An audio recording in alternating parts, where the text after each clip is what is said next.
Good evening, everybody. It's another Friday Night Hangout, episode 149, and we're doing Scott A tonight. Make sure to check our other shows, Pints and Quarts, and subscribe to our YouTube. Go look at our craftbeernation.beer website, and then you can find us anywhere from there. Follow us on Twitter, CBN Community. And that's why you go to our website and find everywhere we are.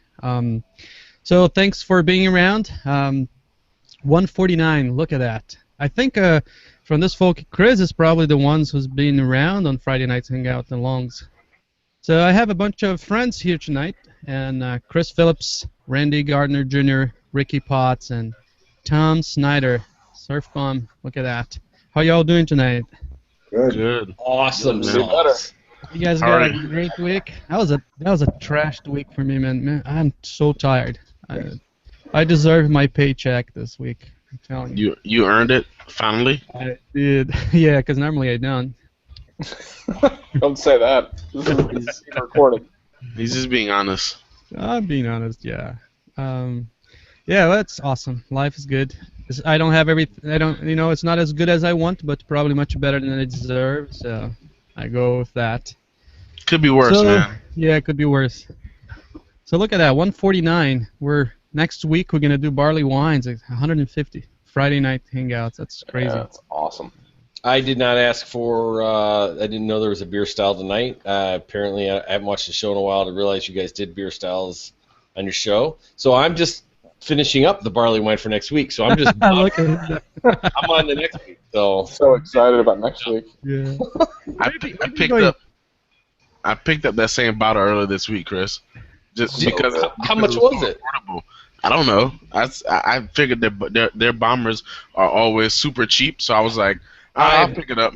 I've never seen one in my beer store for $4.99. That's the most they charge for that here, and that's what it is here is $4.99. I've never. I mean, their stuff is cheap. They're in there with like Stone and stuff, where they're like, wow, this is, why is this coming across the country so cheap? Yet Bell's is. Speaking of Bell's, I won't get into that. $5 for Hopsalam, right? Yeah, it's like right on the road. It's expensive. So I saw this on a back shelf, and I was like, $4.99. I'm like, this is crazy. Oh yeah, I'm gonna go grab a few more bottles. I think the Lagunitas must be producing quite large volumes because their beers are the best, benefit for the buck. You get. This has got to be the fastest derailment in Friday Night Hangout history. We didn't even get into stuff. I'm sorry. It's because, just blame it on the new guy here. Hey, we have an hour to kill, so it's all good. I'll shut up now. I'll turn my mic back off. No, it is a good point. I mean, as long as we take Tony's tweeter out of the air, I mean, that brewery rocks, So let's see who is on style then. I will go back and see what Chris thinks about his beer, so we can get off of topic again. No. You know what? You're doing Scotch ales. Go through everybody else. Let me see if I'm trying to think if I've got something that I could pop out real quick. So go ahead. Among the 200 bottles you have hidden back there. I don't have. No, I'm not drinking. Whatever. Half of it's blood. Good argument. Can I buy a vowel? Yeah, well. All right, I'll let Ricky start since he's been raving about this beer. It's not like I rave about it. It's just a local favorite. #DrinkLocal. And that's awesome. The first time I ever came to Arizona, I went to Four Peaks Brewing Company, their tasting room in North Scottsdale. #Four Peaks. Yes, #Four Peaks. I just tagged them on Instagram too, so they're getting all kinds of press tonight. And the first beer I had from them was Kilt Lifter. I had no idea what it was. I just liked #first beer. #Kilt Lifter. #golf trip. And I see now I've lost my train of thought. But it's a Scotch ale and it's one of their flagship beers, and I just love it. I always have. It's a good go-to. And as Gil called it a little bit ago, a session beer. It's 6%, and it's got just enough sweetness that I can appreciate it and drink a bunch of it. And they did so. Not only do they bottle it, they also can it. So I have a bottle and a can of it. So I'm going to compare to see if I can tell the difference in the flavor. The bottles, actually about 3, maybe 4 weeks ago, they released a new bottle design, and I don't really like it as much as the old ones. And ironically enough, I'm drinking it from a Kilt Lifter glass. But at the Arizona Strong Beer Festival this year, Four Peaks hands down stole the show in terms of local brewing companies, and they had a variation of Kilt Lifters throughout the day. They did just the regular Kilt Lifter, they did the barrel-aged Kilt Lifter, they had a couple of aged kegs, they did one that they aged with Jack Daniels and Jack Daniels barrels, and it was probably my second, if not my third favorite beer of the Strong Beer Festival. And they're good, they're local, and I like it. So I know that, and a cool thing that I do a lot of beer trading. Every single trade that I've done with at least 3 guys in this room right now, I've done trades with. They get a bottle or a can of it because it's my little homage to Four Peaks. So my first 2 beers tonight are Four Peaks Kilt Lifter. Yeah. How he's missing like a sticker and a T-shirt, right? I And know. flag. Sticker, T-shirt, hat. I do have stickers, coasters, no T-shirt though. Cheryl might have the T-shirt. Not yet. So tell us about the beer itself. So, in terms of what do you want to know? I mean, flavor. You want to talk about ABV? You want to talk about what do you want to talk about? Whatever you want to tell us about the beer. Well, the beer itself is 6%, and they don't put any on the can. In the old bottles, they didn't have any text, but the new label says, "You have before you a combination of pure water, North American malts, fresh Kent golden hops, and clean strong yeast." And they go on to explain the ale in terms of the history behind it.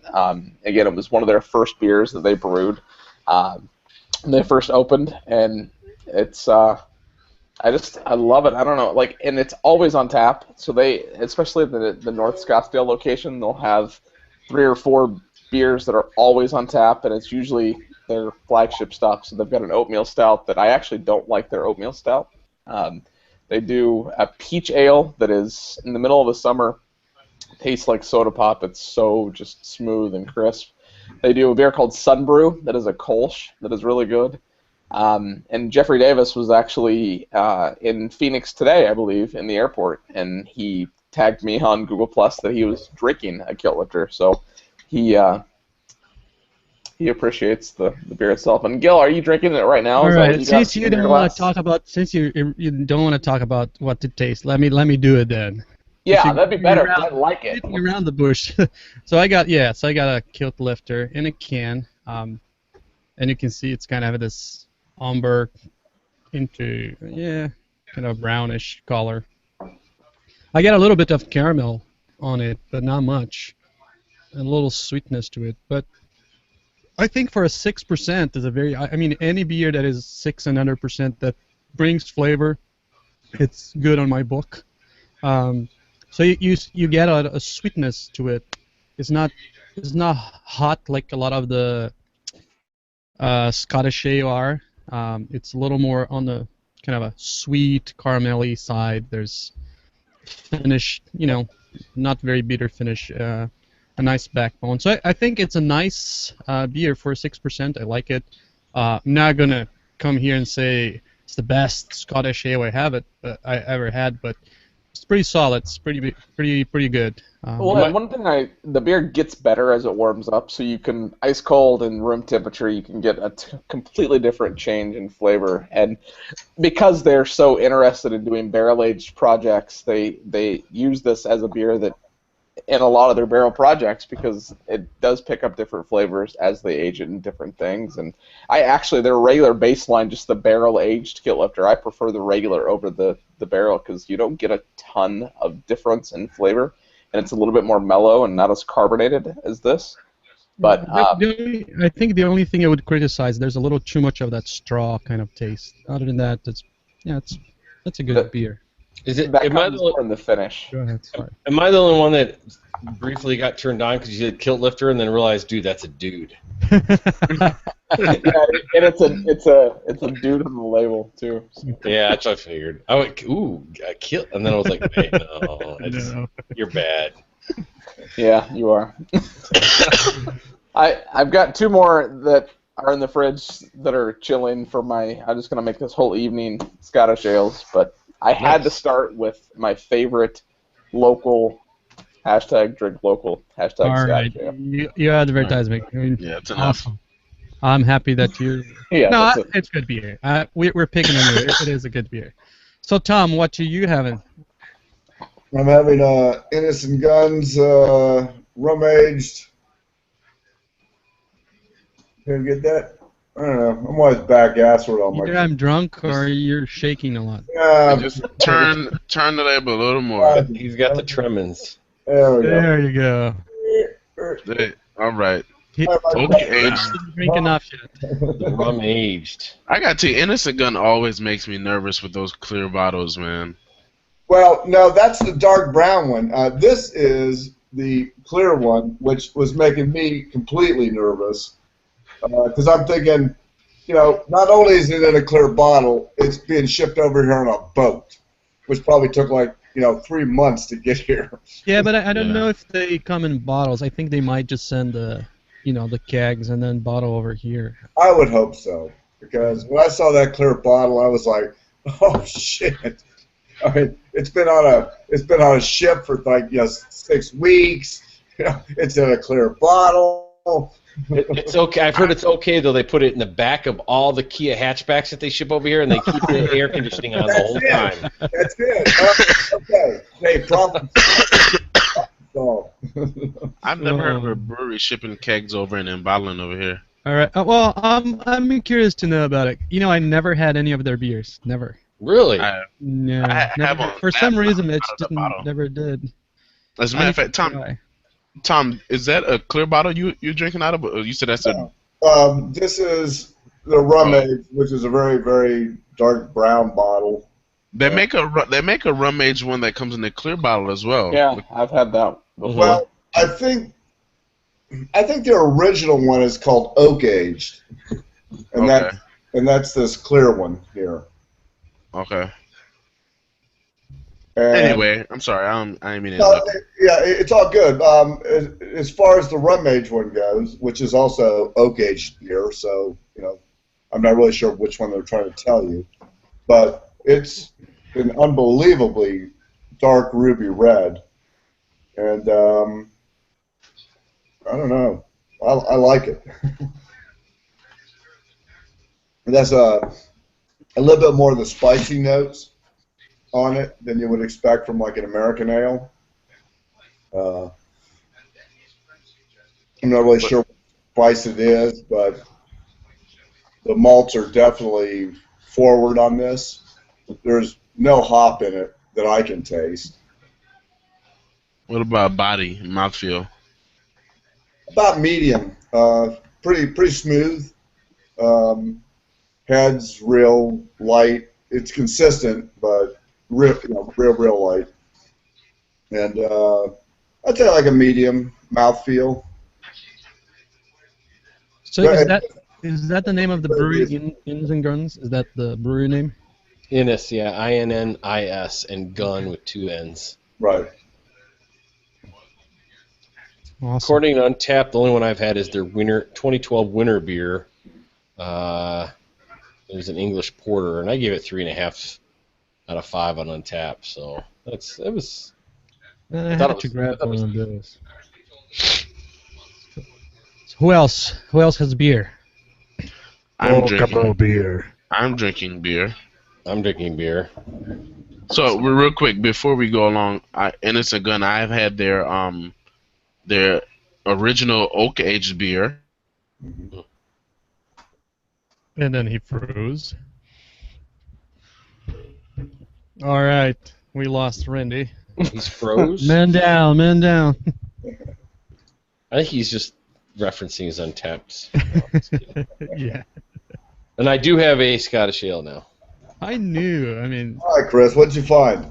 Sorry, guys. Go ahead. Go. Let Randy finish. So I had their original Oak Age beer. I gave it 3.5 stars, and I also had their rum. It's the Untapped calls it rum finish, rum cask, rum aged, Wow. all that, and I also gave it 3.5 stars. So Yeah, that's about where I gave mine. They were bad. They were bad, but yeah. All right, I am getting over a cold, and I am still drinking because boss, and I am drinking an Old Chub Nitro Scotch Ale. I am that guy who was gonna bring this beer to Scotch Ale night. You know somebody was gonna do it, and it was gonna be me. Um, this can is I can't see. There you go. That's right. Rare girth. Mhm. what is that? I mean, I know what it means, but So, so what the? Why? What are they referencing to that on the can? I expect the Coors wide mouth opening on that or something. You know. hey, they're referencing an Old Chub. You know? Oh my god. Wow. Rare girth. And those are the ones that are making it in Virginia, right? This girth can only be found in the backwoods of. No, this Oscar one was P. brewed. This one was brewed in no, this one's brewed in Colorado. Oh, that was brewing. Oh, I thought this year East Coast was getting everything from Virginia now. So it's North no, Carolina. not Virginia, North Carolina. North Carolina. So this is a 6.9% Scotch ale. The first time I had Old Chub, I had the regular version that comes in the 12-ounce can, and I thought it was a really good beer. That's a normal girth beer. It's normal girth. I thought it was a really good beer. It drank well, whatever. And then I had this one right here. I didn't quite feel as loose after that beer. I was Right. It left a little bit to be desired the first time, you know. And then It didn't make you relax enough. it didn't. And then this nitro was a whole new experience, and I just felt totally fulfilled after I had it. All right. And nah, but seriously, this beer on nitro is completely different than the regular CO2 version. You know, this and Ricky saw me pouring this beer when we first came on air, so I poured it, pour it straight upside down. Just like if anybody on Instagram follows Morgan Ann Zamora, who works at Left Hand, and she's always doing videos of her pouring their Left Hand milk style nitro upside down. Anyway, pour this beer the same way, and it has that same cascading effect that you get from Guinness when they pour it properly, and the mouthfeel on. So now I don't even want to talk about the mouthfeel in this beer, but seeing that it's a rare girth beer. the body on this beer is I'm convinced that, and maybe it doesn't take much convincing, but nitro gives the beer more body, right? It seems. Damn it, Chris! It seems. What are you blaming me for? It seems chewier. Is it? Do you want a bigger? Do you want a bigger shovel? Spongier. The beer is chewier. In a sense, it's more like a. You know what the nitro does? Does a nicer head. Because. Yeah. And that's the thing is it has Head. like I poured this beer like maybe 25 minutes ago, 30 minutes ago, and I still have like this. Right now it's probably about a half finger of like really creamy head still sitting on top of the beer. So, And, maybe after 4 hours, you need to call your doctor, Yeah, male enhancer. I was going to say there's Only after some male 4 enhancer hours, going in that. If this beer still has this much head after 4 hours, that's a condition that we call priapism, and you may need to call your doctor. Okay. But no, but seriously, this beer is amazing. I mean, I don't know how to describe the flavors of a Scotch ale other than malt bombs. Like Tom said, no hop presence. for me, this beer is about the taste, but more than anything, it's about the mouthfeel that you get from it. And not too many beers these days come, packaged to you in a nitro version. And I'm really glad that Oscar Blues chose to do their Scotch to do Old Chub in the nitro version because that fits this beer perfectly. Like I said, they can market this beer completely separately from the regular Old Chub because the nitro makes this beer completely 100% a different beer than the regular version, and it's very well done. This is a good beer. This is a very good beer. If you haven't had it, go get it. What you having, Chris? Well, I think you and I need to do the same. Before beer you together. say, I wanna comment on Chris's glass. Those are cool glasses, man. I tried to find thicker glass. I didn't find it. I actually found I went to my my optometrist to get my brand new glasses. First time I've ever worn glasses, and Gil Mello's got his own brand over here, so I got. Those are. I got thinner ones this time, but I like that kind of. Are they Ray-Bans? No, they're not. Mine are Nikes. Oh, damn, Tiger Woods.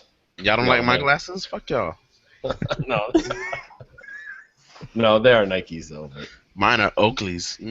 That's right. Oakleys. Are you guys? See, Randy, your glasses look like they're really lightweight. Almost like you feel like if you moved them the wrong way, they'd crush. Because that's how mine are. They're the guys like, oh no, they're light, but they're light to feel in your face, but they're structurally sound. And I just feel like if I just move the wrong way, like if I do, I'm trying. I guess because I'm a newbie, I feel like I'm just gonna break them. Yeah, you'll get used to it. Yeah, you'll forget. You'll meet like me, like walking in the shower and like, oh, still have my glasses on. Or wake up at 3 a.m. on the couch with your glasses on. Like stuck on like your nose or something. Yeah, that's. That's going. So, I think you and I are the same beer. Mine's cellar temp though, so I'm gonna. You didn't announce your beer yet, did you, Neil? Well, I finished my kilt lifter that I was drinking. Yeah, but I didn't feel like I have to drink to say anything more after. But I saw you pick up a bottle that was a Scotch ale. I picked a bottle of the beer that I think is maybe on the top two best. This one? This little guy? This probably one. Little guy. Yeah, this is probably one of the best smelling beer. I mean, the aroma on this beer is like on the top 10 for sure. This is right there. I know, and I will speak. I will not speak for other people, but I will speak for Doug Nolan and say this is the KBS killer in my book. This is, but no one knows. Are you drinking shots of that beer? What the hell? No, this is my new thing. I love these little dainty. The first one I got was Beer Camp. Look at that. I have those too. I like them. I have a couple of those too. This is a Brewery Vivant one, and I love these little baby snifters. So don't drink it. Don't you use that for bombers too? No, I had the one I was drinking earlier was the Papa. This is the little one. This is the Papa. Okay. Aww. So yeah, this is Founders Backwoods Bastards Scotch Ale, bourbon barrel aged. It does smell it. This is what are you drinking? I'm drinking a 2014. I got one 2013, but I wasn't gonna crack it open for you guys. No, I got a 214 too. Yeah. Yeah. I'll tell you what, man. With that beer, I swear, when they put that beer in the barrel, they must ask the distilleries to leave a little bit of bourbon in the barrel. Well, the thing with the KBS and with the Backwoods Bastard, and this time too, they send somebody and the guy go and inspect every single barrel, and they get hundreds of barrels.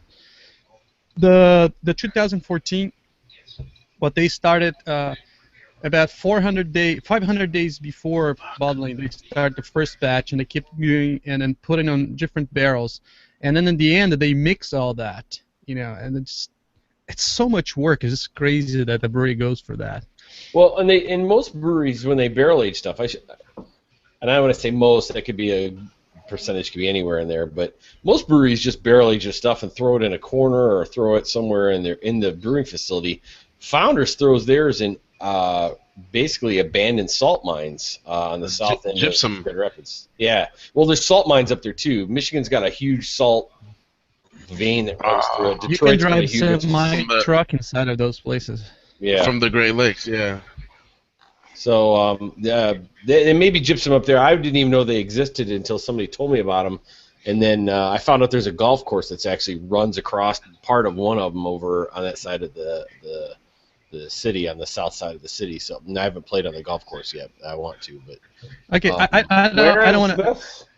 I need to see this golf course. I don't want to take a cheap shot at Bell's, but I gonna. All right. Well, so Barry, do it, please. Do it.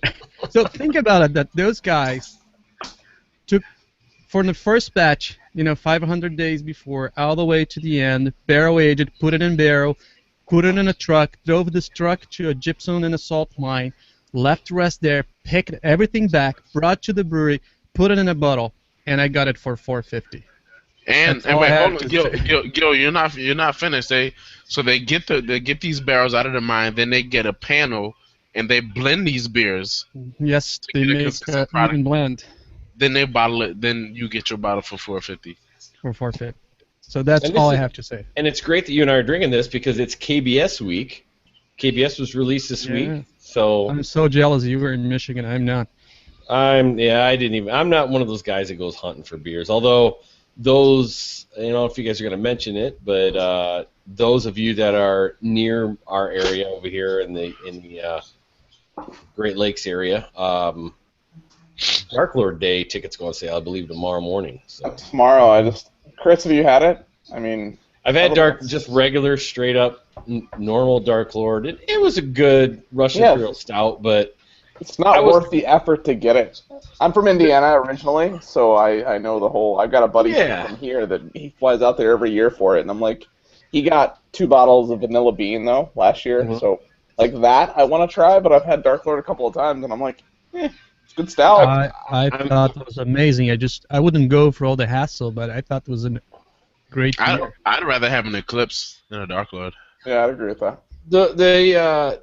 Supposedly the variants are phenomenal. That's the one thing. The other thing is that Dark Lord Day, I would assume it's the same at Darkness Day or whatever the hell they call Surly's Darkness thing, and Hunapoo Day is probably maybe similar, but getting down in Florida might be kind of tough. But it's a huge ass all day bottle share. That's what I've even thought about just showing up and just saying, fuck it, I'm going to get in line, and when I get to the point where I got to hand in a ticket, I just dive off to the side and get back in line again. It's like, really. But I've heard that that's not kind of how it works. A lot of the bottle share is inside that part where you hand the ticket. The other thing is I talked to a couple Google Plus Chicago guys at Michigan Winter Beer Fest that were there, and they said that there's a queue, like whenever the tickets go on sale, I don't remember what time it is tomorrow, there's actually a queue. So if you show up early and sign in, it'll throw you in a queue, and you're like waiting in a queue before that breaking point when they start actually selling the tickets. So a lot of people don't realize that. A lot of places you just show up at the time the tickets go on sale, and then it's a free-for-all to try to get your internet connection to hold on to that connection to try to get a ticket. So I don't know. I was thinking about it, but I don't know if I'm going to do it. I don't know anybody over there. I don't know where the hell I'd stay. I'd probably have to get a hotel room way the hell away from them. Have you been there before? Oh yeah, I've been there several times. It's not really like a. There's not hotels around there. Yeah, well, there's one hotel. I know some there are live right hotels down the so. road. They're not very far away from the highway, so. Robert Frega, if you guys remember him from early Google Plus days, he already asked me, "Are you coming?" And I said, "I don't know." And he lives pretty close to there. He's not a big. He's still Three Floyds guy, but he's big into the Cantillon scene now. So. And the area where you pick up the bottle is not big. It's like it's tiny. It's not a huge place, It's like a hallway. It's a hallway in the side of Three Floyds there. Yeah. It's weird though. A lot of people complain that they never get zombie dust, but it's one of those things where it seems like when we go there, they may not have zombie dust, but something else will be available for sale that normally isn't there. We went there the one year just for lunch, and we got Murdered Out Stout, which is the Baller Stout Bourbon Barrel Age, which is Surly Darkness, Dark Lord, one of the Beer Geek Weasel shit from McKellar or whatever. There's like 4 or 5 like awesome stouts that are all bourbon barrel aged, blended into one bottle. It was like a $50 bottle. Talking about I got their oatmeal last time I was there. Black Mask, that's good beer. Yeah. So I got my buddy that goes every year. Last year, he like just walks into the brewery, sits down, and they had just tapped a keg of Vanilla Bean on tap, and he's like, a full one of those, please. And then he had even bottles of it too. So he had it on tap. He had 1 bottle, and he's saving 1 bottle. He might actually have both of them. He's actually coming over here later. I'll make sure that I tell him we talked about it. But he's going again this year, so he's like, hey, I can't get too drunk tonight because I got to get up and get Dark Lord tickets. Yeah. Like, to me, to go to a line like that was more for the social side of it. Not so much for and you're right. I mean, the bottle shares are you're going to get so much. Yeah. And I'm nervous because I don't know really what I've got. I've got that Murdered Out Stout. It's a couple years old from Three Floyds, and then I got the old Bolt Cutter. I've got a Better Half from like 2012. Suppose I could bring those, but I feel bad because my beer cellar's not that big, and those are like the blue chips in my beer cellar. I'm like, oh man. I know I'll have some amazing beers to be shared with me, but I'm like, ugh. It was like we went to Winter Beer Fest a couple weeks ago, and the Friday before Winter Beer Fest, the last stop on our drunken tour, we stumbled into Founders at like 1 o'clock in the morning on Friday before Beer Fest, and we totally expected to be more busy, and it wasn't. And so I walk up to the bar, and one of the guys I'm with is standing in front of me, and he ordered, but I didn't hear what he said. And the bartender walks away to go get his beers, and I lean up to him and I said, "What'd you get?" And he goes, "I got CBS." And I look back up at the board, and I'm like, "CBS isn't up there." And he goes, because everything's in chalk on Founders board, like typical, huge chalkboard. He goes, "Yeah, it's not there, but look all the way on the right corner of the chalkboard in the very bottom. There's a white CBS sticker about this big, diagonal stuck on the corner of the chalkboard." If you can spot, you can get it. It's like they slapped it up there, like somebody came in and freaking just, like Dennis Rodman went up and just slapped that sucker like a rebound up in the corner and just walked away. And that was enough to say CBS. It was almost like a speakeasy back in the day. It's like CBS is on tap, but no one knows because it's not in the chalkboard side. And I was like, "Are you shitting me?" He's like, "No." And he walked away with these 2 snifters, and I go, "I'll have a CBS." And the guy goes, "Okay." And he walks away, and I'm like, "He's not shitting me." And so we sat there drinking. Is that the beer that Founders founded? Didn't they found like a lost crate of beer somewhere? Was that? You remember that, Randy? That Dave was telling us about it. They found some beer that was like a whole skid of beer that got lost somewhere. No, you're talking about Alaskan, aren't you? Was that Alaskan? No, I thought it was Founder. Maybe. Don't quote me on it. I know they brewed that this year, but they didn't do a big batch of it, so that's why they didn't bottle it. They just, I think they distributed it out to a bunch of places across the nation in like really small kegs. But Chris, I was fortunate enough to have some at Bruvival a couple weeks ago. What'd you think? Tell me what you thought. Incredible. Did you think it was too sweet? No, not at all. Okay. I mean,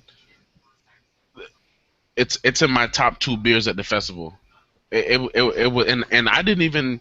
Like, one of my boys kind of cut the line and was able to get a pour, and he drank half of it, and he came and gave me the other half, and I was like, holy shit. I thought it was amazing.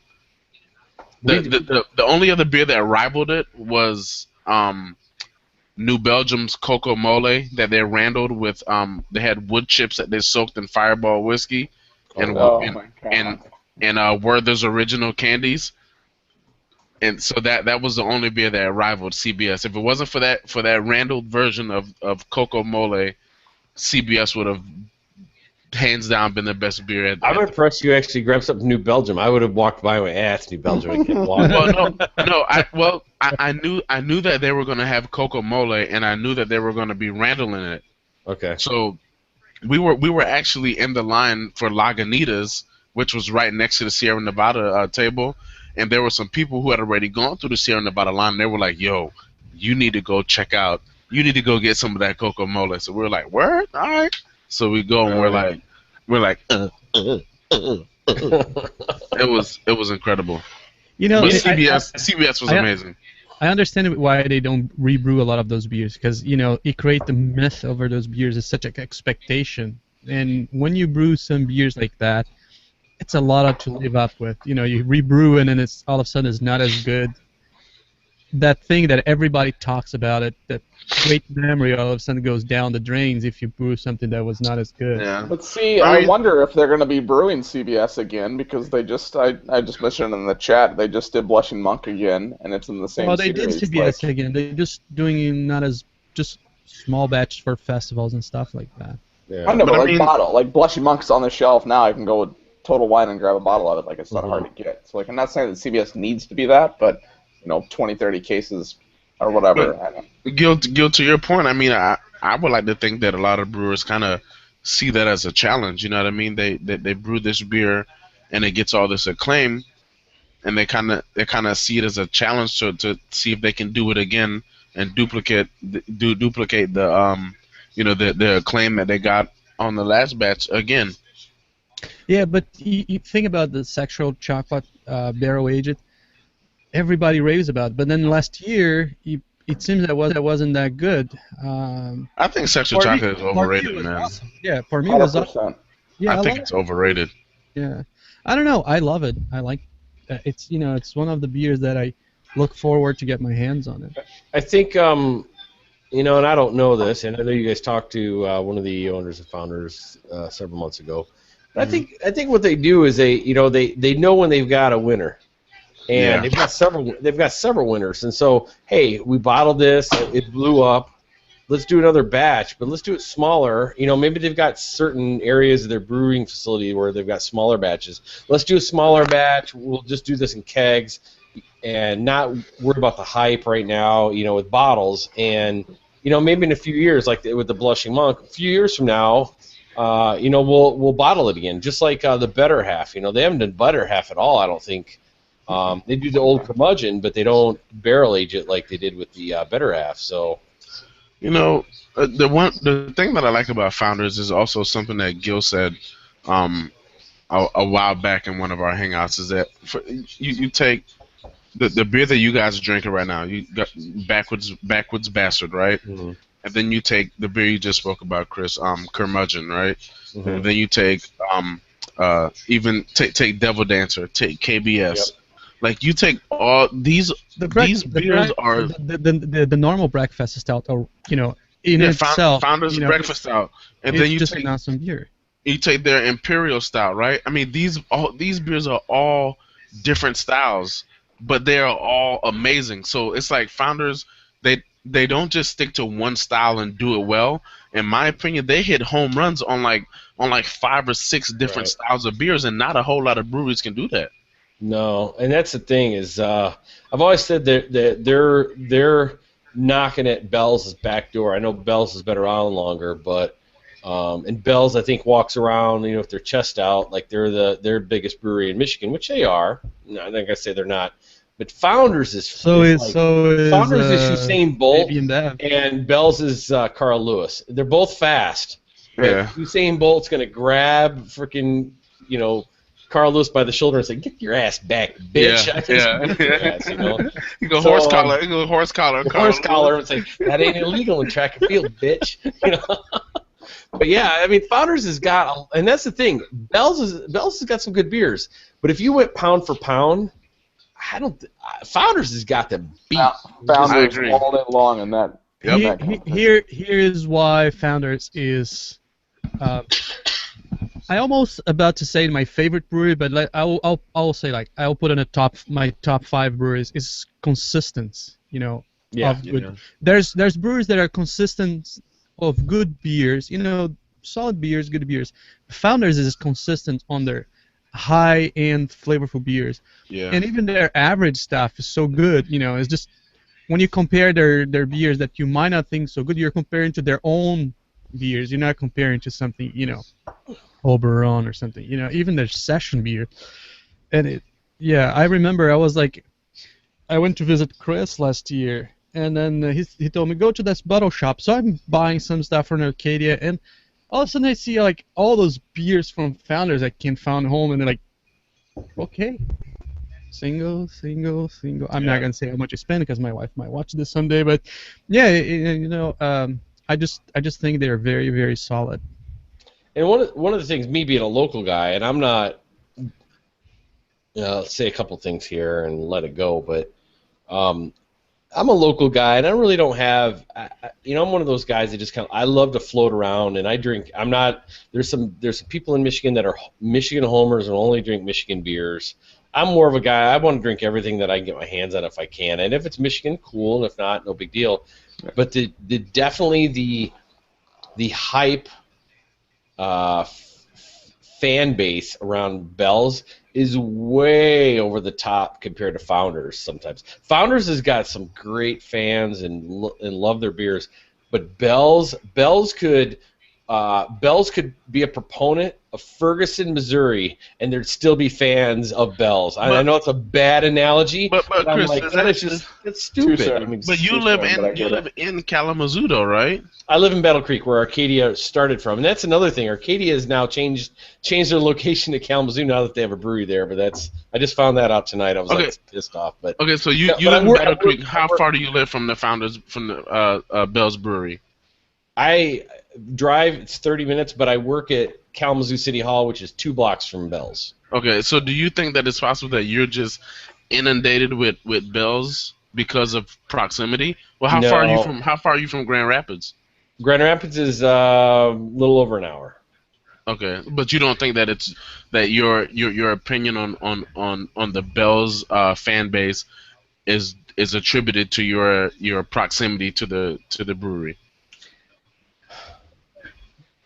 No, it's that is totally not. You're right. No, it isn't. But I guess as you're saying that, I'm thinking, okay, what has Founders done to have people stand up or not stand up for them? And they haven't really done anything that's really bad. Okay, the purchase, the 30% or whatever was San Miguel or whatever. Yeah, that wasn't bad. That was just something happened in the beer community there, and people either talk bad about it or not. But Bell's has always had some kind of wacky shit going on. I mean, 2 years ago, it was they were pissed off the Michigan Brewers Guild because the Brewers Guild was trying to support. They were trying to put in legislation something about. I actually don't remember what they were trying to put in, but they were trying to put in some kind of legislation in the state of Michigan. I think it was the growler thing of allowing growlers to be filled, or maybe something like that at any facility rather than just a brewery. You could fill a growler of a beer at a bar, for instance, or something like that. It was some kind of legislation. It was very, very tame. Larry was so pissed. He said, "Fuck it, we're not going to the brewer. We're not going to the Winter Beer Fest. We're pulling out." Like a week before the beer festival, and people were like, "What?" And then like 2 days before the beer festival, he got a bunch of backlash. And he's like, "All right, we'll show up." And it's just like, it's that kind of he's always. It's always a shit show. It's a shit show. They're always rocking the boat, and when they rock the boat, there's always a delineation. There's people that are like me that are like, I'm giving you the middle finger. Screw you guys. You guys are so like don't care about anything but yourselves. And then there's other people that are like, technically, he has the right to do that. Just like this legal thing. There are people that have bitched at me. They're like, but there are things that is a trademark thing, and legally you can do that. And I'm like, okay, and I could sue McDonald's for serving me coffee too. It's not, and that's bullshit because it's not a trademark. They don't have that slogan trademark, so they can kick rocks with open-toe shoes on. Yeah, well, I know. My thing about Bell's is like this. I don't leave as close from Chris, so I don't hate them, but I can only count maybe I like Two Heart, Hop Slam, and I like their Christmas ale and maybe their Expedition, but that's it. And I don't necessarily go out of my way to get it. Right. I like Hop Slam, and that's Two. I just kind of sort of a little bit possibly might kind of sort of maybe started coming around to Two Hearted. There's people that nut over Two Hearted here like it's Wings of the Armageddon or Heady Topper, and it's just come on. So that said, the only thing that I think that's worth having from Bell's. Well, I'm kind of a person that likes Christmas or winter ales, and I think their Christmas ale is Black Note's a big one that you could. I mean, Black Note is their KBS, if you will. I mean, it's good beer that you. It's hard to get. A bad Founders beer is better than a good Bell's beer. That's a strong statement. It is. It is what it is, exactly though. Right. It is what it is. No, I would say it's something though. And that's something I know. It's a problem that we became so snobby that we can snob breweries like this. But at the same time, there's so many brewers there that the brewers need to think about it. Hey, there's another 3,100 brewers out there. I better step up my game.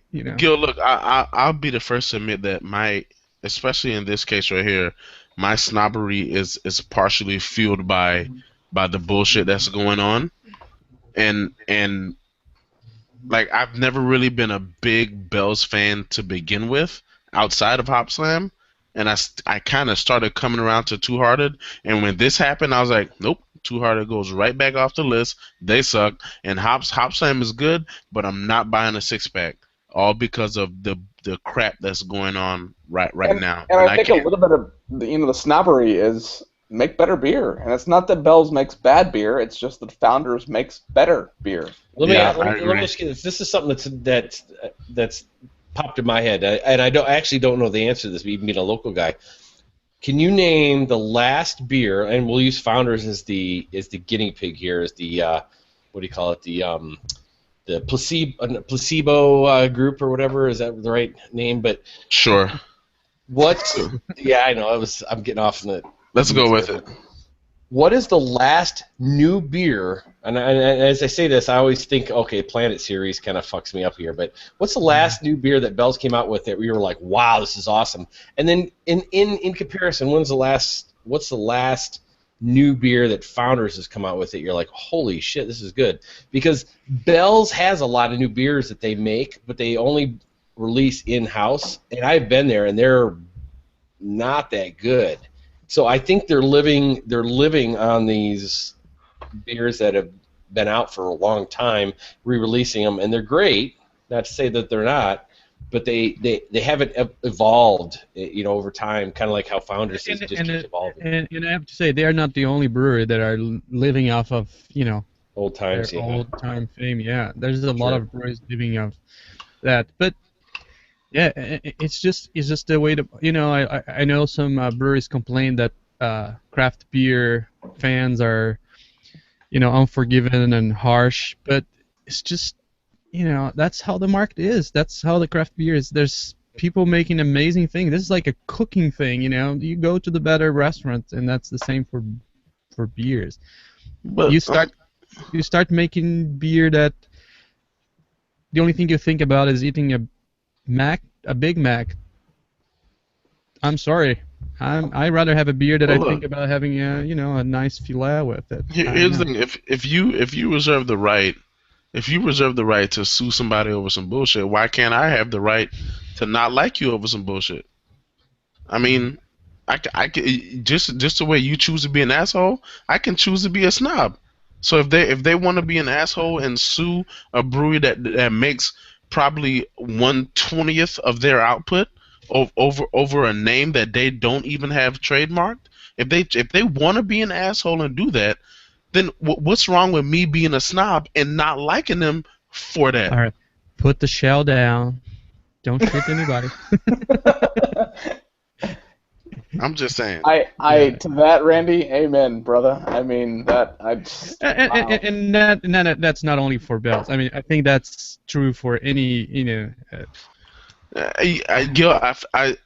I feel about Lagunitas, and when they came up with that lawsuit against Sierra Nevada, I was like, come on, are you serious? And then so I felt great about them. Then I was like, what? Are you serious? And then Tony listened to the people who bought his beer, and he reversed course. And I was like, okay, now I respect you for something for something else altogether because you listened to the people who buy your product and you decided to pull back the lawsuit. I felt like that was a very respectable thing to do. And then he Bells, goes and say, and then and then he makes a comment about Belgian. It's yeah, kinda that was stupid. That was I know the guys on the market department was like, oh man, if he wasn't the owner, we would pull that account. From him. yeah, but yeah. Well, But you get it. let's finish this hangout. Just if you guys can just I'll call names and you tell why you like Scottish Ale, just quick, or why you hate it, or why you think or it's why good. Doug Nolan has this flowing through his veins right now. Doug Nolan, he had to go to the doctor last week because he had a little bit of blood on his beer vein and his beer circulation. I've heard that beer's all right, Chris. Yeah, I mentioned you earlier. I said I don't like to speak for other people, but I'm going to speak for Doug Nolan right now and say this is the KBS killer right here. It's so good. It's surprisingly enough, I'm actually not drinking one tonight. That's okay. It was an impromptu beer. I was forced upon me that I had to get a Scotch ale, so it wasn't even chilled. It was just right out of the cellar. So I'm sipping it in a pitch glass too, as you can see. It's taking shots. So here, Rick, why do you like or not like Scotch ale or Irish ales? I like sweet beers, and Scotch ales provide just enough sweetness that it can become almost sessionable, and I can drink it any day, any temperature, and they're a good go-to when I want something a little different, something a little more. I don't want to say thicker because they're not that thicker, but just something a little more. I like them. Randy. I think naturally I tend to gravitate toward the extremes, like I like super hoppy beers, and I also like really malty beers.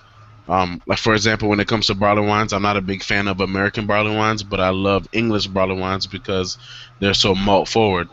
And so, for that same reason, that's why I think I like Scotch ales because it's all malt. I mean, there's nothing else there. I mean, there may be an ounce of hop per barrel. I'm kidding, but I mean, the thing is, the flavor profile is it's all malt, and I love that. It's always a good change up from super hoppy beers to every once in a while be able to fall back on a ridiculously malty beer.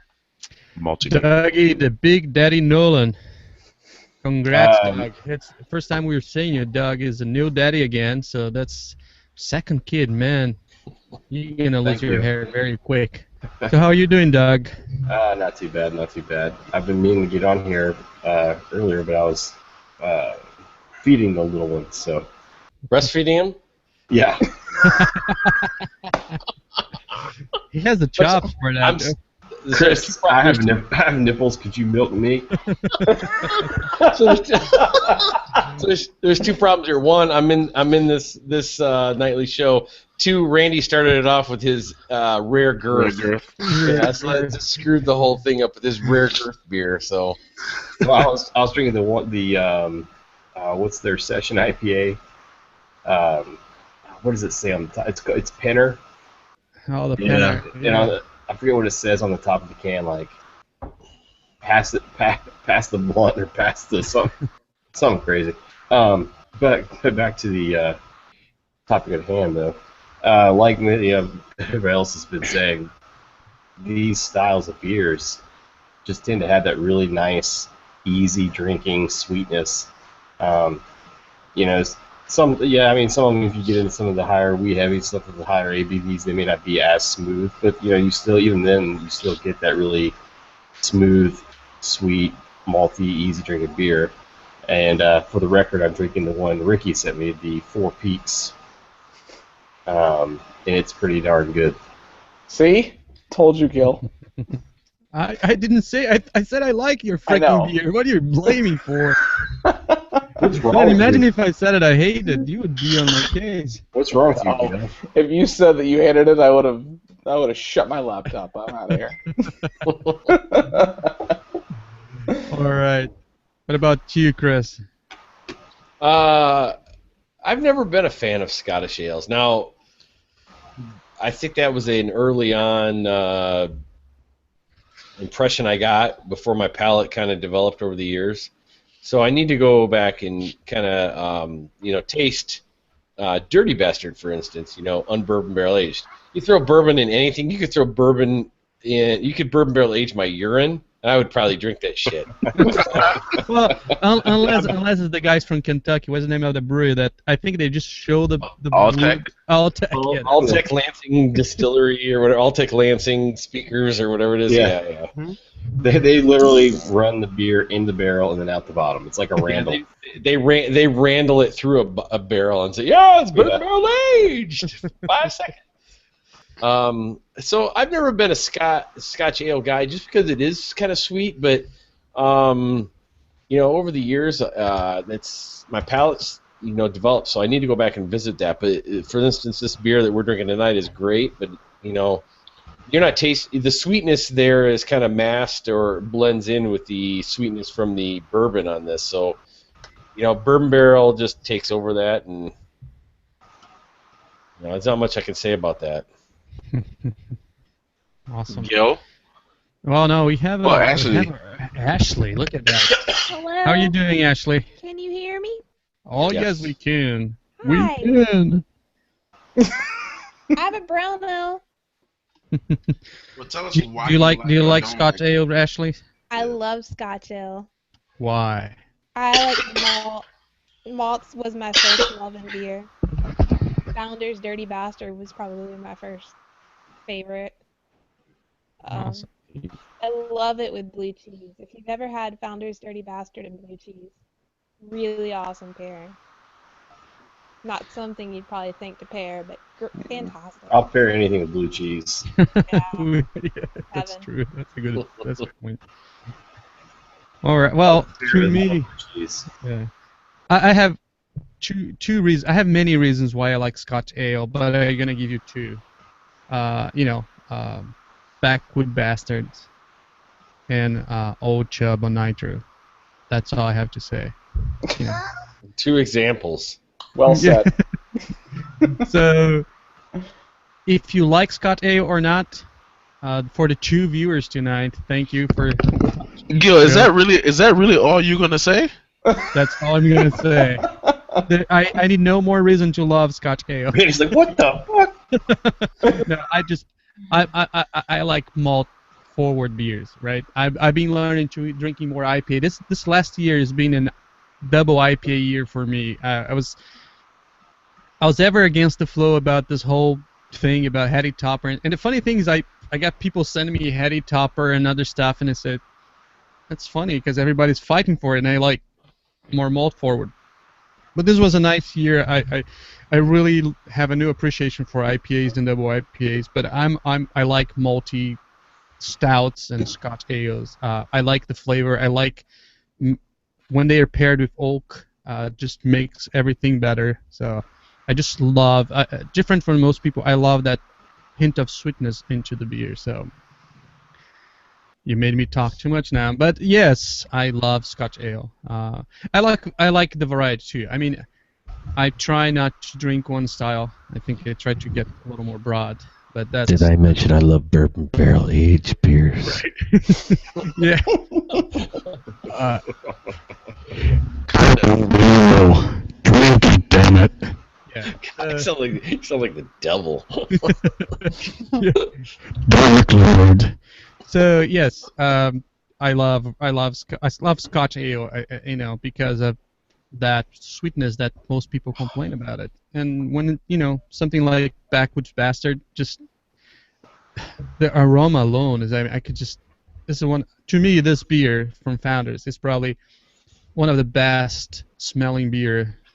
I pour a 6-pack in my humidifier here in the wintertime. Just let it fucking roll. Oh, I have to try that. That's a good idea. I haven't tried that. In any case, it's 11 o'clock. Time for us to get out of here and then get drunk on the after party. But thanks for watching, all the 2 of you. Thanks, Mom. But yeah, you can watch that on YouTube and check our website, craftbeernation.beer. Next week, we're doing 105th Friday night episodes. 150th. Yeah, 150th. This is the kind of beer you need next week, right here. And we're doing barley wines. We're gonna We're gonna go out in style. We might pass out during the show, so yes. So join us next week for Craft Beer Nation Friday Night Hangout 150. Barley wines, right? Barley Yes, wines. Mention the style. Barley wine. We're doing barley wines. Can you do wheat wines just to fit in and say that Damn you're right, on like yep. it's like No. the diet version? Yeah, I think so. Wheat everything. wine, I consider wheat wine to be barley wine's little brother, so go for it. It's like Coke, Diet Coke, you know. Yeah, there you go. Yeah, you can do anything. Just come in and join us, and if you want to participate, mention on the show, and we'll let you in. We let anybody in. I mean, we let Randy come in. So, so you guys have a good night. We're out here. Cheers, everybody. Cheers. Have a good weekend.